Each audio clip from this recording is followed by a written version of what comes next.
3, go! Great morning, grade 4. Great morning, teacher! Will you lead this prayer? Amen. Okay, so thank you. Before you sit, please pick any pieces trash around you. May you may take your seats. Okay. Can you please raise your ID and sit up straight? Okay. Now that I see that all of you are wearing complete uniform and have your ID, so let's check the attendance. So row 1, is anyone absent today? None. How about row 2? None. Row 3? None. Okay. So now, before we start our new adventure, let's warm up our math minds today. Slide to solve. So when I put the card to the right, so a problem will appear, and I want you to solve it mentally. Then I write the answer on the board. Are you ready? Yes. Okay. So the first problem is 5 plus 3 equals 8. So next, 9 plus 3 equals 12. Okay, 12. And next, 1 minus 3 equals teacher. yes, 8 minus 2 equals 6. 6. 6. And 7 minus 4? 3. 3. And last, if 2 plus 3 equals 5, what do you think 2 8 plus 3 8 will be?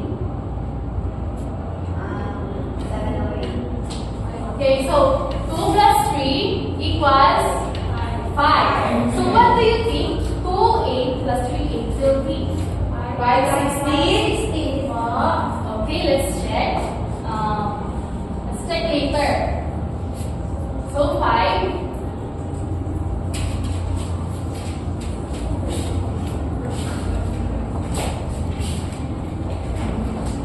Okay, babalikan natin mamaya yung problem na to. So, you did very well in solving our warm-up. So before we start, let's have a short review. So, do you still remember what fractions are? Yes. Can you tell me what's the fraction? Shaira? Ano po, yung fraction po, meron pong numerator tsaka denominator. Okay, another? Ellie? Just like what Shaya said, fraction have numerator and denominator, and we discussed there are different kinds of fractions, similar and dissimilar features. Okay, very good. So, fraction represents a part of something that is divided into equal parts. So, for example, I have a pizza. So, I will cut it into 8 slices. And, so meron tayong 8 slices.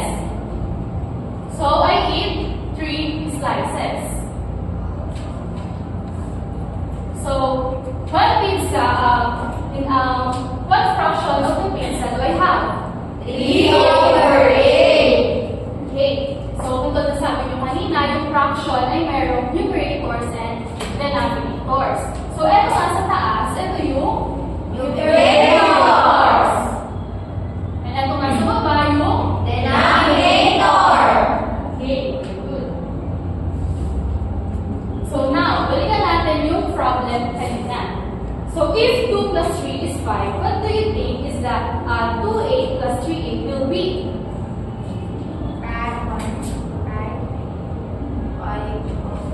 Equals 5. So, di ba may 8? So, ito nasabi natin kanina, yung nasa baba ay denominator. So, I will copy the Denominator. This is the answer. So, the answer is 5 over 8 because we will add the numerators and keep the denominators. Did you understand? Yes.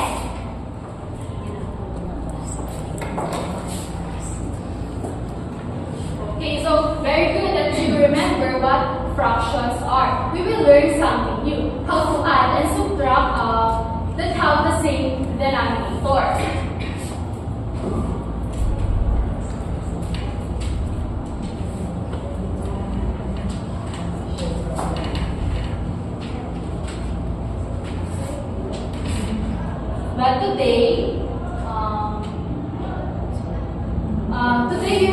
Dora to find her treasure. So you will become explorers visiting stations. So for our mechanics, can you please read? Pick a fraction card from each station. Solve as a team and write the answer on your magic chart. Get the flag once your answer is correct. After all stations, each group will present their problems and answers. Groups with complete and correct answers become the treasure masters. Yan. So, sa mechanics natin, ay pumunta dito sa room, ay mayroong tayo tatlong stations. And meron kayo makikita ang treasure box. And sa loob ng treasure box, ay meron siyang mga problem cards kung saan pipili kayo ng isa. And isa-solve nyo siya, isusunod na yung answer sa inyong magic chart.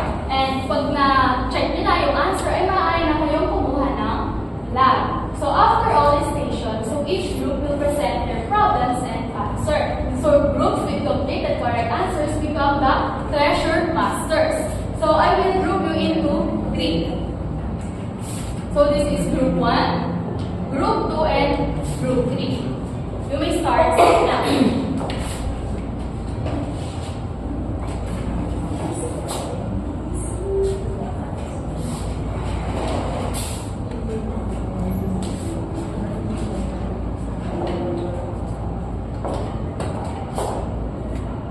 Okay, so wala na kayo mag-start. So, kayo magsimula.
Tapos po yung sunod po, 7 over 9 minus 4 over 9 equals 3 over 9. Tapos po yung uli, 4 over 7 minus 2 over 7 is equals to 2 over 7. Okay, so tama ba yung sagot ng group 1? Yes!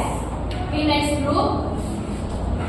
Ano po, the first that we got is 1 over 4 plus 2 over 4 equals 3 over 4. And the second question is 5 over 8 plus 2 over 8 is equals to 7 over 8. And the last question is 5 over 10 minus 2 over 10 is equals to 9 over 10. Okay, tama ba yung sagot ng group 2? Yes! Next group.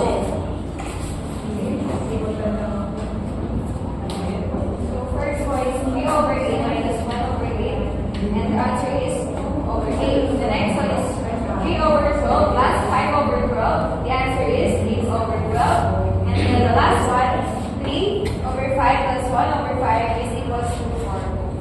Okay, thank you. So today, we will learn how to add and subtract similar fractions. But before we begin adding and subtracting, let us first understand what similar fractions are. Can you please read?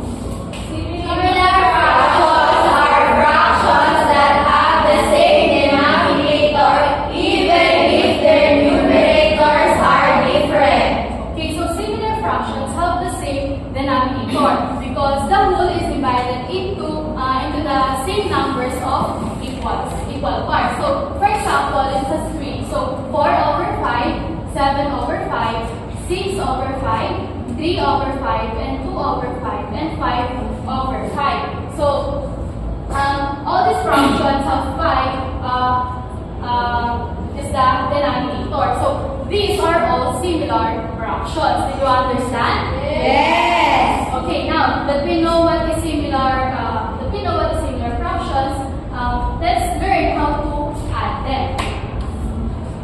So first is adding similar fractions. Can you please read the steps?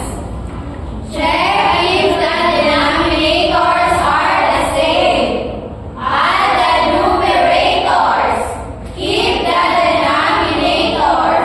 Simplify the answer if needed. Okay, so for example,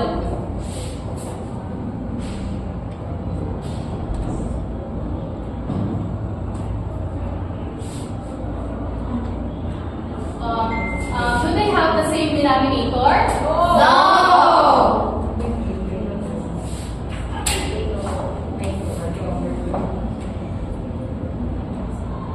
Okay, now, do they have the same denominator? Yes! So the second step is add the numerator. So 1 plus 2 equals 3! and the third is keep the denominator, and that is number 8. So the final answer is 3 over 8. So the final answer is 3/8. So did you understand how to add similar fractions with the same denominator? Yes! Okay, so I have here another example.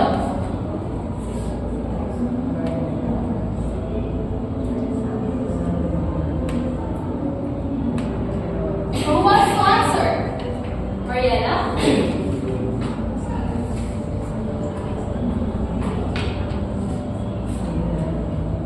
Can you please explain your answer? First, I add 2 and 3. So I have the answer 5. And then if the denominator 6, so my answer is 5 over 6. So is it Mariana's answer is correct? Yes! Okay, very good. So another example.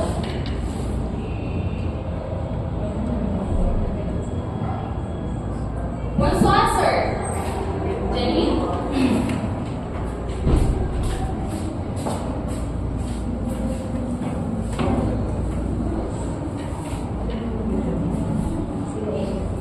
Jenny, can you explain your answer? 3 over 10 plus 4 over 10 is equals to 7 over 10. Isn't Jenny's answer is correct? Yes! Okay, so what did we do with the numerators? Add! Okay, and then? Keep the denominator. Okay. So when adding fractions with the same denominator, we just add the numerators and keep that denominator. So did you understand how to add the similar fractions? Yes! Okay, so now let's move on to subtracting similar fractions. Can you please read the steps? Check if the denominators are the same. Subtract the numerators. Keep the denominator. Simplify if possible. Okay, so the steps are almost the same. So another example is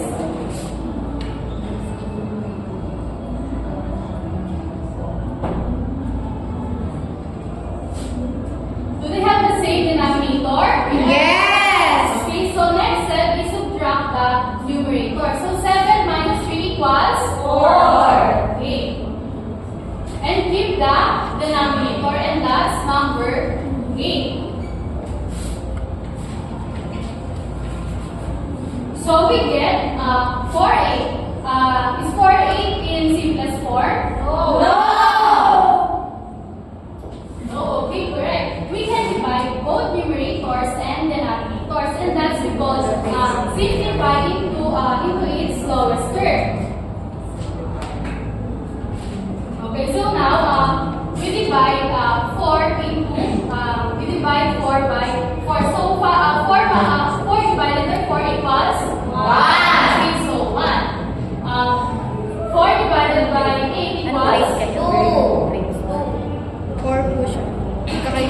divided by 4 equals? Kakaiba po ng 2. Okay, so the final answer is? 1 half. Okay, did you understand how to subtract similar fractions? Yes! Okay, so I have here another example.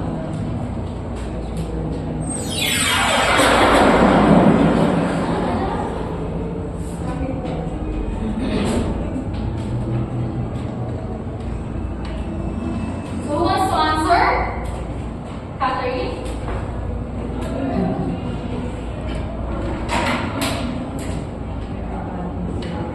Can you explain your answer? Teacher, I check if the denominators are the same, and then I subtract both the numerators, and I get 3 over 10 for an answer. So if the Catherine answer is correct? Yes! So another example.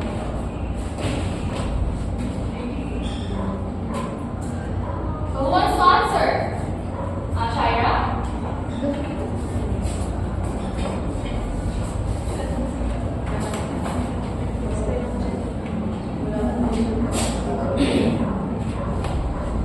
Can you explain your answer? So I subtracted 6 to the and copy the denominator. Okay, so is that Shaira's answer is correct? Yes. Okay, so when subtracting similar fractions, we just subtract the numerators and copy the denominator. Did you understand how to subtract similar fractions? Yes. Okay, so now that we understand how to add and subtract similar fractions, we will practice these skills in our next activity. So we have a fraction bingo.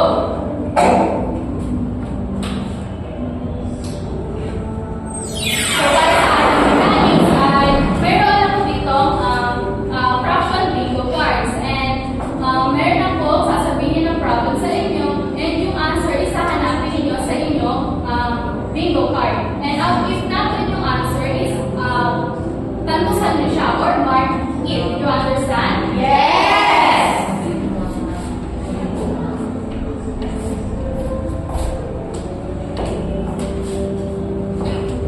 And after that, I will check your answer if correct.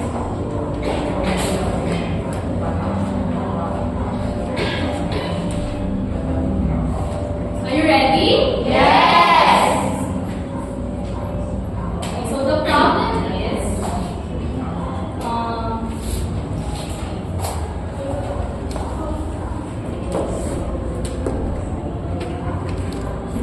so 2/8 plus 3/8 equals, so hanapin niyo sa inyong bingo cards. Done? Yes!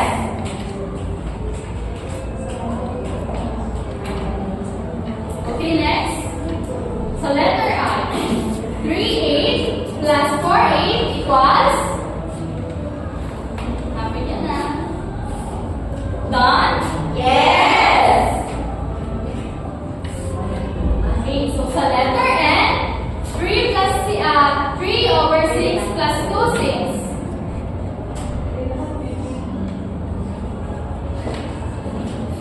Okay na? Yes!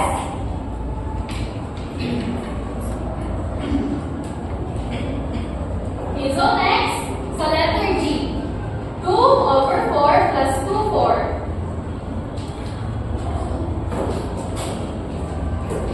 Okay, last.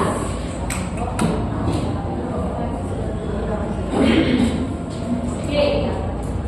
4 over 12 plus 4 over 12 plus 4 over 12. Okay. Wow! Okay, very good. So, patingin ka na yung answer. Okay, so may nanalo na. So, mayroon kayong prize. Yay! Okay, so before we end our lesson, let's put together everything we learned today. So when we add or subtract fractions that have the same denominator, what do we do with the numerators? Okay, add or subtract. So what happens to the denominator? We give the denominator.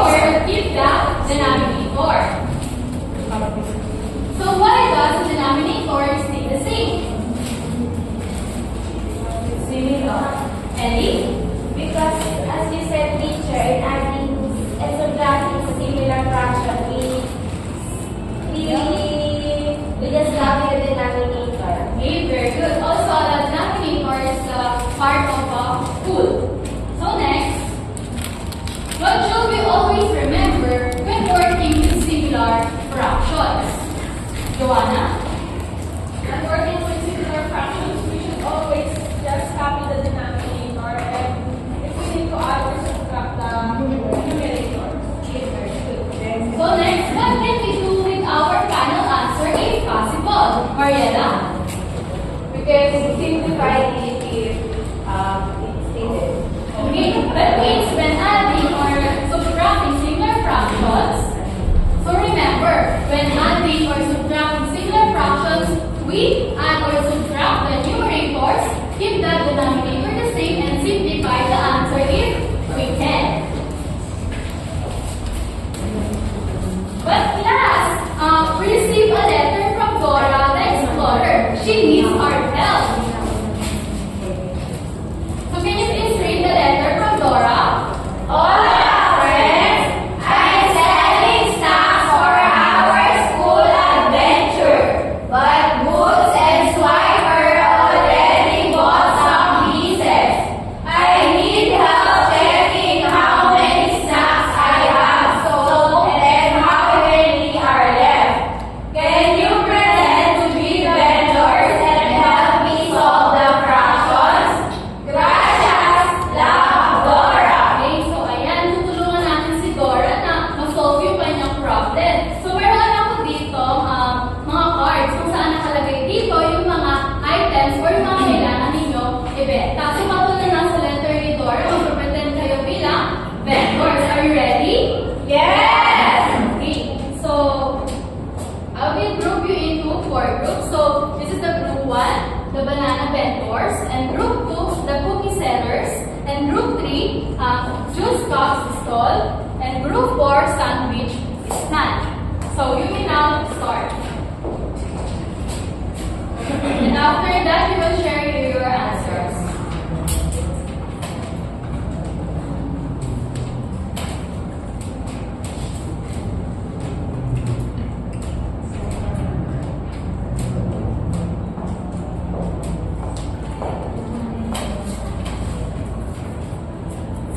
Are you done? Yes.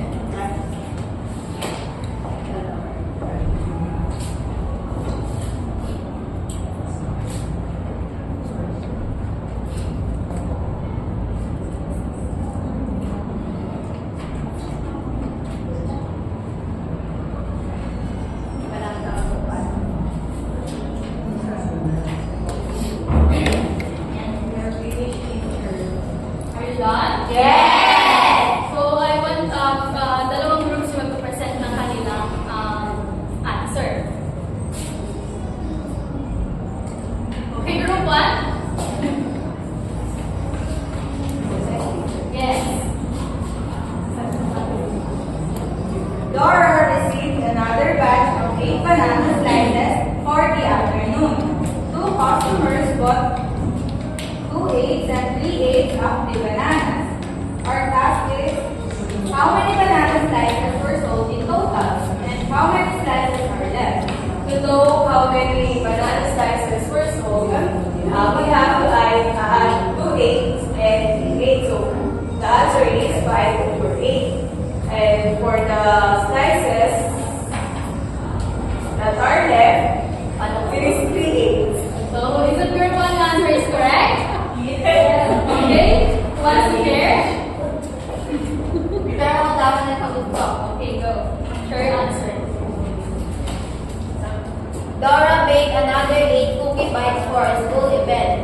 Diego bought 1 egg, Boots bought 3 eggs, and Dora ate 1 egg. So, sinolve ko muna po yung binili po ni Diego tsaka po ni Boots. Yung 1/8 plus 3/8 equals 4/8. Tapos kinain po ni Dora yung 1 egg. Kaya po binayin ko po sa sagot ko 4/8. Yung natitira po 3/8.